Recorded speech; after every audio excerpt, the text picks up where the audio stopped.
Olá, pessoal, bem-vindos ao nosso espaço de esclerose múltipla. Prazer, se você ainda não me conhece, eu sou Nicole, nutricionista e também fui diagnosticada com EM. E esse espaço é exatamente para que a gente possa compartilhar tudo que nos faz bem. E uma das coisas que a gente tem muita dúvida e muita curiosidade é como se comportar na empresa onde a gente está laborando as nossas atividades, já que agora a gente tem um diagnóstico que muitas vezes pode nos impedir de fazer as coisas mais básicas. E hoje, para esclarecer as dúvidas que a gente tem, eu estou com um engenheiro de segurança do trabalho que vai nos informar um pouquinho mais sobre quais as ações que a gente tem que ter no trabalho em relação à segurança do trabalho e em relação à nossa ergonomia. Bem-vindos ao nosso canal, doutor. Tudo bem, Nicole? Tudo jóia. Aqui para tentar trazer um pouquinho de informação, né, a respeito do que a gente sabe, para tentar colaborar com vocês, trazer um pouco de conhecimento. Maravilha, doutor. Muito obrigada por estar aqui com a gente, esclarecendo todas as dúvidas que muitas vezes a gente tem. Principalmente agora que veio esse diagnóstico que nos deixa debilitado muitas vezes. Então a gente tem dúvidas de como que a gente precisa se comportar, geralmente, aonde a gente está. A gente sabe que muitas vezes as empresas mesmo se recusam em contratar o funcionário porque ele tem algumas mobilidades. Então, a ideia hoje é para tentar compartilhar com todos, tanto os empresários, que com certeza estão nos assistindo, quanto aos funcionários, que são considerados PCDs, que querem trabalhar, que querem laborar, fazer as suas atividades normalmente, talvez com um pouquinho mais de dificuldade ou desenvolvendo mais lentamente as atividades, mas que podem trabalhar. Que bom estar aqui para que a gente possa esclarecer tudo isso. Bom, e como vocês sabem, eu elaborei aqui algumas perguntinhas, porque nosso canal ele está aqui exatamente para que as pessoas possam fazer algumas perguntas e a gente faz um relatório de algumas perguntas que as pessoas têm mais dúvida em saber. E aí a gente faz um catadão de todas as dúvidas exatamente para que a gente possa esclarecer aqui hoje. Então, uma das dúvidas, doutor, é quais adaptações são mais comuns serem feitas no ambiente de trabalho, principalmente para pessoas PCD? Então, Nicole, a primeira coisa, né, que eu queria conversar com vocês é a respeito da condição da pessoa, né? A gente sabe que a pessoa que tem esclerose múltipla, ela tem uma condição debilitada. Tá. E essa condição, ao meu ver, ela deve ser comunicada à empresa. Ou seja, a empresa ela tem que saber da condição do funcionário. Então, o funcionário passa por exames periódicos, exames admissionais, e é interessante que ele comente do problema para que a empresa possa ajudá-lo e possa fornecer um suporte para ele nas ações, entendeu? A gente sabe que é lógico, é uma condição única, é uma condição da pessoa, é uma condição pessoal, e muitas vezes a pessoa não quer que seja comentado com os amigos, tem medo do pessoal de sofrer bullying, alguma coisa assim, mas assim, o chefe direto dela, a pessoa do RH e o médico do trabalho, ao meu ver, são pessoas primordiais para saber da condição dela, para saber dos cuidados que vão ter que ter com ela e da ajuda que vão fornecer a ela, tá? Eu vejo o mercado de trabalho hoje muito carente de bons profissionais. Então, assim, eu não imagino que a empresa vai desligar a pessoa porque ela tem esse problema, Tá. entendeu? Que bom saber disso. E também a gente sabe que se a pessoa for diagnosticada via INSS, for afastada devido a esse problema, ela tem a estabilidade de 1 ano, né? Tá. Então, assim, a primeira coisa que eu vejo é isso. É tentar ter uma relação aberta com as pessoas chaves na empresa, né? Não precisa ser com todo mundo, lógico, Aham. para que a empresa forneça o suporte para você e seja uma relação de troca e de ajuda mútua, tá? Bacana. Porque não adianta, por exemplo, a pessoa ter um problema de fadiga, ela trabalhar num lugar, por exemplo, que tenha muito calor, Tá. a empresa não saber do problema dela, Tá. e a empresa vai continuar deixando ela lá naquele setor que é totalmente insalubre para ela. Entendi. Então, essa relação de abertura, ao meu ver, é primordial, entendeu? Hoje em dia eu vejo as empresas muito mais abertas, as pessoas as pessoas PCD, as pessoas com restrição de mobilidade. Tá. Então, eu acho que, a não ser que você trabalhe numa empresa que tem uma cultura de 50 anos atrás, né? Então, Entendi. mas nas empresas que a gente vê que já tem uma modernidade implantada, eu vejo que essa relação deve ser mais aberta. Tá. Agora, vamos lá, com relação ao que você perguntou, né? Uhum. Da ergonomia, dos suportes e tudo mais. A pessoa com esclerose múltipla, ela tem que trabalhar num lugar que não pode ser nem muito iluminado, Tá. e nem muito sem iluminação. Tá. Então, a iluminação para ela é um fator importante. Então, os engenheiros e os técnicos de segurança do trabalho, eles têm equipamentos que medem a iluminação no lugar. Tá. Então, caso se faça necessário, pode-se colocar mais iluminação ou se diminuir a iluminação no lugar. Mas isso tudo faz parte do conforto térmico, de luz, de iluminação. Tá. A gente sabe também que a temperatura exerce uma diferença muito grande. Sim.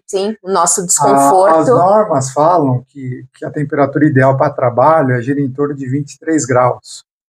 Então, a gente sabe que em lugares muito quentes, a fadiga é excessiva, o que é prejudicial, e em lugares muito frios, também a fadiga que prejudica. Tá. Então, por exemplo, a gente sabe que em ambientes como cozinhas industriais, pessoas que tenham que entrar em câmeras frias, então, metalúrgicas que tenham fornos. Uhum. Esses ambientes muito quentes ou muito frios, eles trazem aí um problema para quem tem esclerose, e devem ser evitados. Isso é verdade, doutor, porque um dos motivos que fez eu deixar de trabalhar em algumas empresas como auditora, foi porque algumas empresas que eu trabalhava tinha caldeiras e o ambiente era muito quente e aquilo acabava me prejudicando, me deixando com a visão desconfortável. E aí eu comecei a me desligar desses locais porque eu sabia que me deixava muito mal, muito debilitada. Eu conseguia sim fazer as minhas atividades, porém com um pouco mais de dificuldade. Até que eu fui realocada para ambientes melhores e eu comecei a render muito mais. A gente, em segurança do trabalho, a gente tem uns princípios, né? Tá. Que, por exemplo, a pessoa, uma coisa é ela exercer a atividade eventualmente. Tá. Então, por exemplo, eu fui naquele ambiente lá, fiquei 5 minutos e saí. Aí, quando foi à tarde, eu fui de novo naquele ambiente, fiquei mais 5 minutos e saí. Essa é uma exposição eventual. Tá. Então, a esse tipo de eventualidade, a gente considera que não há muito risco. Tá. Agora, o problema é a exposição permanente. Tá. Então, por exemplo, muitas vezes, a exposição permanente, que é aquela que você fica o dia inteiro. Tá. Eu fico o dia inteiro perto de um forninho de aquecimento de pães. Parece uma atividade irrelevante. Mas como você fica ali o dia inteiro, aquilo vai te causar muito mais fadiga do que, por exemplo, você ir 5 minutos num ambiente que tem um forno industrial e sair. Entendi. Então, a gente tem que tomar muito cuidado com esse ambiente que a gente fica permanentemente. Tá. Por exemplo, até o forno de cozinha, se você fica ali assando um pernil durante 3, 4 horas, se sua cozinha é muito apertada, mas no Natal eu fico ali que eu estou preparando salada, eu estou preparando o arroz, e eu fico ali 3, 4 horas, você pode perceber que essa atividade vai te causar uma fadiga muito maior. Entendeu? Então, isso ambientes de calor e frio por tempos longos, mesmo que as temperaturas não sejam a princípio, tão relevantes, causam um impacto grande na fadiga. Por exemplo, interessante comentar, né? Que em São Paulo, a gente tem a temperatura, uma umidade, né, relativas. Tá. Que não são tão agressivas assim. Mas, por exemplo, a pessoa que mora no Nordeste, ela já tem uma temperatura, ela está exposta a uma temperatura maior. A umidade não, só a temperatura. Tá. Então, a fadiga no Nordeste é maior do que a fadiga em São Paulo, para uma mesma carga horária. Agora, se a gente pegar, por exemplo, Amazonas, Manaus, na região norte, a gente já tem uma exposição muito grande ao calor e à umidade. Então, a fadiga na região norte, Manaus, ela é muito mais rápida. Então, por exemplo, interessante. A pessoa que trabalha 8 horas em São Paulo, ela vai ter uma fadiga X, né? Digamos que ela trabalha no Nordeste, em 4 horas, ela vai ter essa mesma fadiga. Tá. E, a grosso modo, se ela trabalhar na região norte, em Manaus, em 2 horas, ela vai ter essa mesma fadiga. Tá. Então, o trabalho nessas regiões, norte e nordeste, ele é mais fadigante do que na região sul e sudeste. Tá, pessoal? Só a grosso modo, para a gente saber um pouquinho de influências de calor e umidade. Tá. A umidade, ela também traz muita fadiga. Então, não é só a temperatura, a umidade também. Tá. No que, por exemplo, doutor? No nosso metabolismo. Ela afeta diretamente o nosso metabolismo, entendeu? Então, ambientes quentes e úmidos afetam o nosso metabolismo de forma direta. Entendi. Cozinhas industriais, por exemplo, no caso que você falou, elas têm as caldeiras. As caldeiras, além do calor, a caldeira tem o vapor da caldeira. Sim. Então, esse ambiente de cozinha industrial, ele tem as duas coisas. Ele tem o calor e a umidade do vapor. Por isso que ele é mais fadigante. Entendi. Doutor, a gente tem bastante paciente, bastante telespectador também do Rio Grande do Sul, que é um lugar mais frio. A gente sabe que os excessos de temperatura, ou muito frio, ou muito calor, ela contribui sim para a nossa qualidade de vida e o nosso bem-estar ou mal-estar em relação à nossa esclerose múltipla.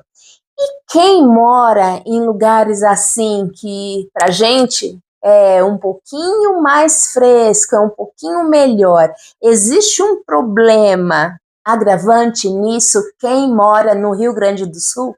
Então, a gente sabe que o Brasil é um país tropical. Tá. Então, a gente não tem muito, como que eu posso dizer,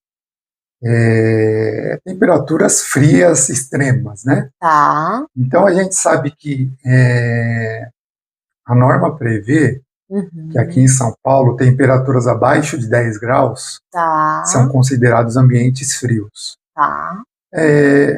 Mas a gente sabe que o nosso ambiente natural, ele aqui em São Paulo não é muito comum isso, né? Uhum. Há alguns dias de inverno, talvez no sul um pouco mais, Tá. mas eu não vejo isso uma grande preocupação, não. Tá. Eu vejo mais preocupação com os ambientes com fontes significativas de calor e frio, fontes externas, né? Tá. Sejam fornos, sejam câmeras, sejam equipamentos. Então, eu vejo uma preocupação maior com os ambientes que tenham esses equipamentos. Tá. Doutor, existe uma dúvida muito grande também referente a uma coisa que nos preocupa muito. Existe algum risco invisível que quem tem EM deveria observar no ambiente de trabalho? Alguma coisa que a gente não consegue perceber a olho nu, mas conforme a gente vai passando e vai ficando muito tempo exposto ali, a gente pode acabar sentindo. Então, o que eu acho, o que eu percebo é que aquilo que eu falei, ambientes com iluminação precária ou muita iluminação, ambientes com calor e frio, aqueles esforços repetitivos. Então, por exemplo, a pessoa trabalha em uma máquina de produção e ela trabalha o dia inteiro exercendo a mesma atividade, sem variação. Então, isso pode causar uma fadiga maior. Eu vejo também que essa conversa com a empresa se faz necessária, porque muitas vezes o que ajuda muito é você ter pausas entre as atividades. Então, olha, poxa, eu trabalhei 1 hora e meia, eu tenho uma pausa de 10 minutos, não vou exercer essa atividade durante esse tempo, para ter um relaxamento natural quanto a isso. Então, as pausas eu acho que são importantes. O home office, para quem tem a possibilidade, desde que a casa dela tenha as condições necessárias, porque também não adianta nada a gente trabalhar em home office, mas tem uma casa, poxa, na minha casa faz muito calor, pega muito sol, a cadeira não tem um apoio legal. Então, não é porque a gente trabalha em casa que a gente pode trabalhar de qualquer jeito. A gente tem que manter, a gente tem que ter mais cuidado em casa, porque, teoricamente, nós estamos sem os cuidados de um profissional que a gente tem na empresa, né? O técnico de segurança, os engenheiros de segurança, são pessoas que, indiretamente, eles estão envolvidas em todos os processos da empresa, da compra de cadeiras, da iluminação. Então, é importante... O apoio do computador também, né? O apoio do computador. Então, é importante a gente ter esse contato próximo com os técnicos, com os engenheiros. Olha, poxa, o que você acha da minha cadeira em casa? O que eu posso melhorar? A minha iluminação? E por quê? Porque a gente sabe que todo trabalho, pensando a grosso modo, fazendo uma equiparação, a gente correr uma corrida de 100 metros, a gente pode correr rápido de qualquer jeito, para correr os 100 metros. A gente correr uma maratona, a gente tem que ter os cuidados, a gente tem que se cuidar, a gente tem que ter o tênis apropriado, porque senão a gente não vai conseguir chegar nem na metade dos 40 quilômetros. Então, nosso trabalho é bem isso. As 8 horas diárias nossas, elas são como se fosse uma maratona. Entendi. Então, a gente tem que ter os cuidados relativos a uma maratona. Então, poxa, eu vou ficar sentado 8 horas numa cadeira, numa mesa, que tem que ter uma ergonomia adequada para, ao final dessas 8 horas, eu não estar totalmente fadigado. Entendeu? Então, essa visão tem que mudar. Mesmo no home office, os cuidados são importantes. Maravilha, doutor, maravilha. Então, por isso que é tão importante também a gente trabalhar presencialmente, não só home office, né? Para a gente ter esses cuidados? Eu, assim, pessoalmente, né, eu acho que o melhor sistema que tem é o que eles falam hoje, híbrido. Tá. Que a pessoa trabalha uns dias na empresa e uns dias home office. Tá. Então eu acho esse sistema o melhor dos mundos. Tá. Porque você consegue ir na empresa, você consegue ter interação com as pessoas, você consegue colocar, né, a socialização ali em dia até quanto os trabalhos. Tá. E você consegue também, laborando em casa, exercer sua atividade, tendo o seu ambiente mais tranquilo. Tá. Então, eu acho que o sistema híbrido, na minha opinião, seria o melhor dos mundos. Maravilha, doutor, maravilha. Bom, tem mais umas dúvidas aqui. Por exemplo, como tornar o espaço mais ergonômico e seguro no dia a dia? Essa é uma das dúvidas. O que a gente pode fazer para melhorar o nosso trabalho, o nosso dia a dia, tanto na empresa quanto em casa? Então, quando a gente trabalha em casa, né, a primeira coisa que eu vejo de importante é a cadeira que você vai sentar. Tá. Porque essa cadeira vai apoiar todo o seu corpo durante 8 horas. Tá. Então, essa cadeira ela tem que ter um apoio de braços, né? Ela tem que ter de preferência, a posição das costas tem que ficar numa forma ergonômica. E nem sempre essa posição é aquela posição mais relaxada que você gosta de ficar. Entendi. Então, para quem trabalha em casa, a primeira coisa, eu acho importante ter uma cadeira de uso de escritório, né? E com os apoios, com a altura adequada, né? De modo que os pés tenham o apoio adequado ao chão. Tá. A circulação das pernas seja adequada. Se a cadeira for muito alta ou muito baixa, você prejudica a circulação nas pernas também. Entendi. Então, por isso que eu falo, tem que ser uma cadeira que tenha regulagem de altura, que tenha apoio para os braços e que tenha um bom apoio para as costas. Legal. Então, a cadeira eu acho primordial, o primeiro cuidado para quem for trabalhar em casa. Tá. Segundo cuidado que eu acho básico é iluminação e temperatura. Tá. Então, tentar ao máximo ter um ambiente com uma circulação de ar boa e uma iluminação boa também. Tá? Bacana, interessante. Em relação à nossa fadiga, né, doutor? A fadiga, ela pode ser considerada um risco de segurança no trabalho? Como informar isso? Sim, pode. E a gente sabe, por exemplo, né? Tem atividades, trabalhos que a pessoa ela não pode exercer se ela tiver determinada patologia. Então, por exemplo, uma pessoa que dirige empilhadeira, ela passa por exames neurológicos, ela não pode ter problemas neurológicos.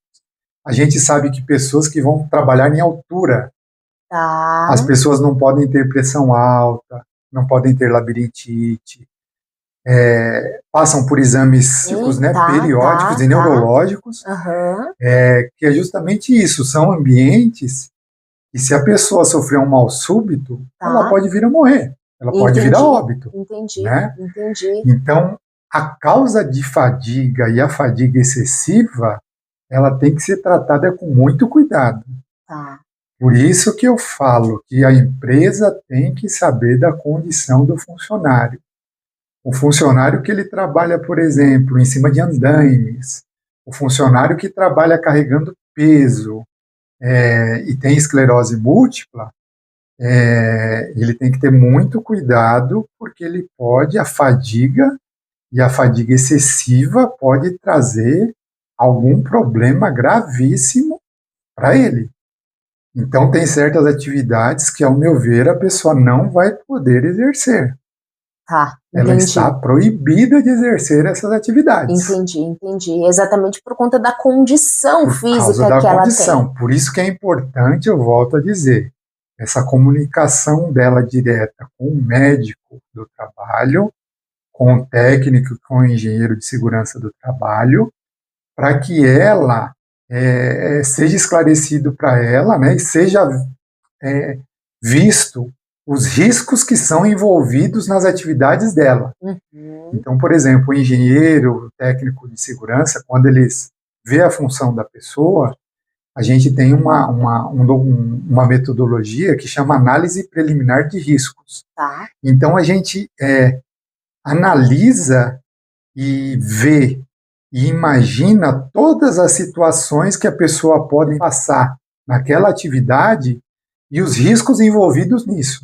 Tá. E todas as ações que a empresa vai tomar para evitar esse problema. Entendi. Então, essa é uma visão assim técnica, criteriosa e muito importante, que vai evitar que a pessoa exerça uma atividade que ela esteja exposta a um risco exponencial. Tá. Tá bom? Por isso que é tão importante a gente comunicar, sim, a nossa empresa, onde a gente trabalha, sobre as nossas dificuldades. Por isso que é tão importante o dono, o proprietário, o gerente, o diretor, a parte do RH, saber a nossa condição. Porque muitas vezes a gente tem medo de falar, será que eu falo? Né? Será que eu vou continuar empregado porque eu tenho um problema? Então, assim, a gente precisa falar, porque a gente precisa informar a empresa daquele problema para que ela possa também nos ajudar a ajustar a nossa atividade ao local, trazendo mais segurança e fazer com que nós sejamos profissionais, para que a gente possa desenvolver um trabalho de boa qualidade. A gente também precisa estar em boas condições. Então, por isso que é tão importante a gente informar a empresa, para que a empresa também se resguarde a qualquer problema que possa vir ter e que a gente se resguarde também da atividade que a gente vai fazer dentro da empresa, né, doutor? Ao meu ver, assim,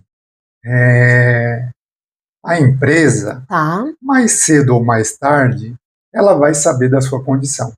Tá. Ela vai saber. Tá. Então, seja por um surto que você sofreu, seja por um afastamento que você teve, essa condição, ela vai chegar na empresa. Tá.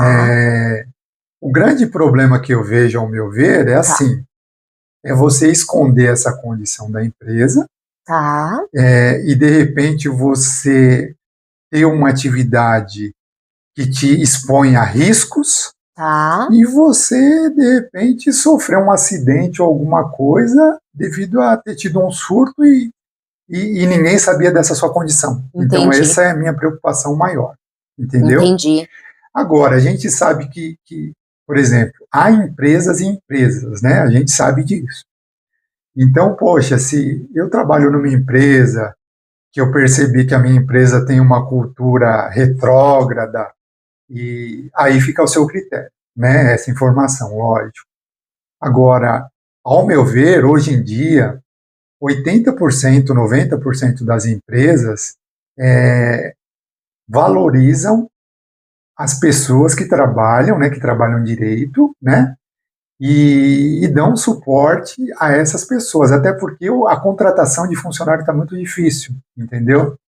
Então eu vejo assim que as empresas hoje em dia elas são muito mais acessíveis a saber da condição do funcionário e a colaborar com esses cuidados para manter o funcionário bom.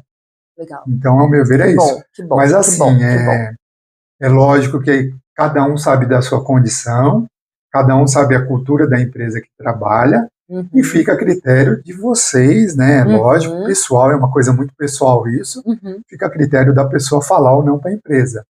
Eu estou trazendo aqui a minha visão. Sim. Como uma pessoa que está acostumada aí com o mercado de trabalho. Tá bom? Maravilha, doutor. Isso engrandece muito mais a nossa condição. Isso faz com que a gente se sinta, assim, muito mais seguro em fazer as coisas, né? E como fazer.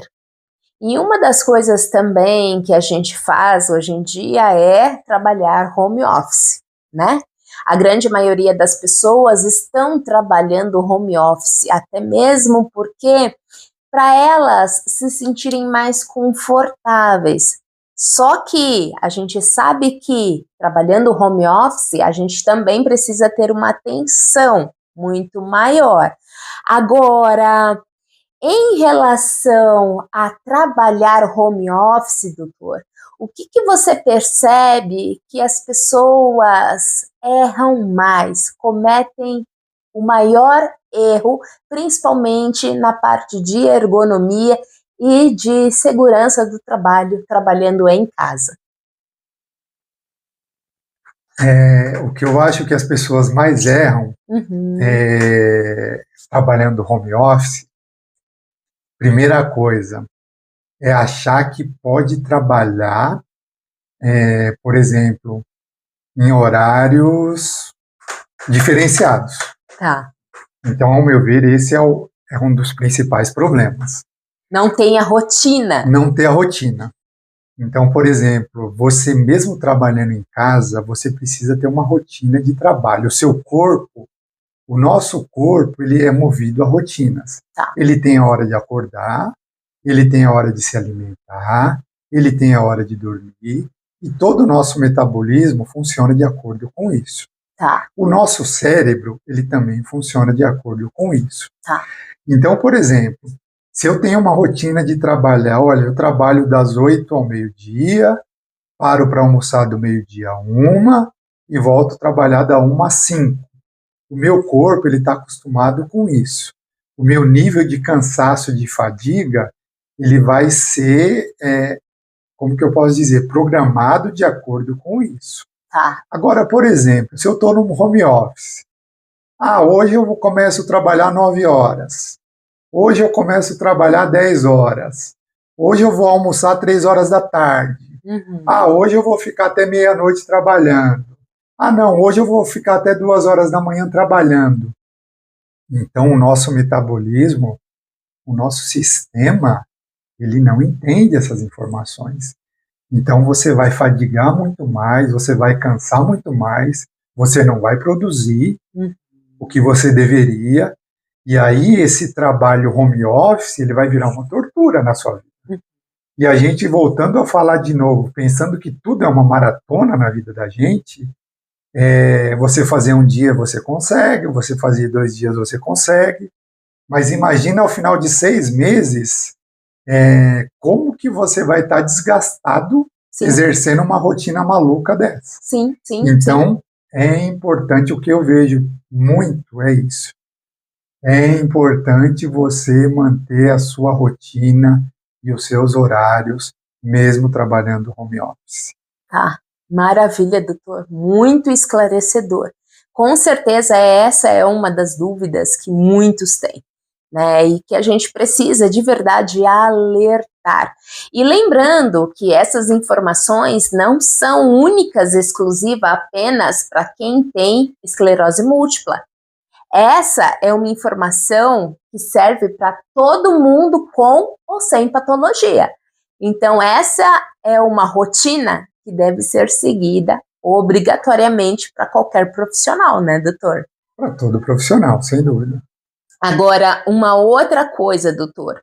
A gente sabe que a gente, de repente, pode sofrer um surto e a gente acaba tomando algumas medicações ou ficando debilitado e ficando afastado. Agora, quando a gente retorna ao trabalho, após um surto e um tempo de afastamento EM, a gente tem que se adaptar a alguma coisa específica em relação ao nosso trabalho, em relação à parte ergonômica, em relação à postura, ou a gente seguindo os mesmos padrões que a gente seguia antes é o suficiente, ou tem alguma coisa que a gente precisa ir aos poucos fazendo, doutor? Então, os cuidados quando a pessoa volta de um afastamento, ela tem que, novamente eu falo, ela tem que conversar com o engenheiro de segurança, Tá. ela vai conversar com o médico do trabalho, Tá. e caso ela exerça alguma atividade prejudicial, Tá. provavelmente ela vai ser realocada para outra atividade. Entendi. Mas isso é uma coisa que funciona a nível INSS, depois médico do trabalho da empresa, engenheiro de segurança e pessoa, né? Então, quando se envolve um afastamento e uma volta de afastamento, novamente, vai ser feita uma análise de risco das atividades da pessoa e vai ver se ela vai continuar trabalhando naquela função ou não. Legal, tá? legal, doutor. Legal. Agora, uma última coisa, doutor, para que a gente possa fechar o nosso bate-papo. Qual seria a mensagem, doutor, que o senhor deixaria para os nossos espectadores para PCD em relação à segurança do trabalho, tanto na empresa como home office? O que a pessoa precisa ter atenção? Então, o que eu vejo é assim, os funcionários, eles devem procurar ter mais contato pessoal mesmo com os técnicos de segurança e com os engenheiros de segurança do trabalho. Tá. Por quê? Porque essas pessoas têm uma visão diferenciada daquelas atividades e daqueles equipamentos que vão auxiliar essa pessoa, entendeu? Então, a primeira coisa, eu acho que é isso, essa integração. Olha, eu sou um portador de esclerose, eu trabalho numa empresa, então eu preciso ter um contato grande com o técnico de segurança, com o engenheiro de segurança. Olha, vamos conversar, olha, aquele ambiente não está legal para mim, olha, aquela máquina faz muito barulho perto de mim, o que dá para a gente fazer? Olha, eu posso usar um EPI, um equipamento de proteção melhor, eu preciso fazer um exame mais específico junto ao médico do trabalho.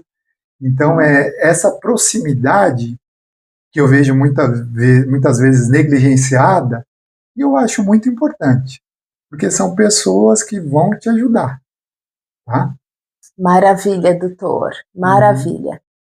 E mais uma vez, né, os cuidados com o calor, com o frio, com atividades repetitivas. Então, eu acho que tudo isso é muito importante e esses cuidados devem ser tomados. Maravilha, doutor. Tá bom? Muito obrigada pela sua presença, muito obrigada por esclarecer, nos deixando mais seguros sobre as nossas próximas ações. E eu tenho certeza que você gostou muito desse bate-papo, eu tenho certeza que você esclareceu muito as suas dúvidas.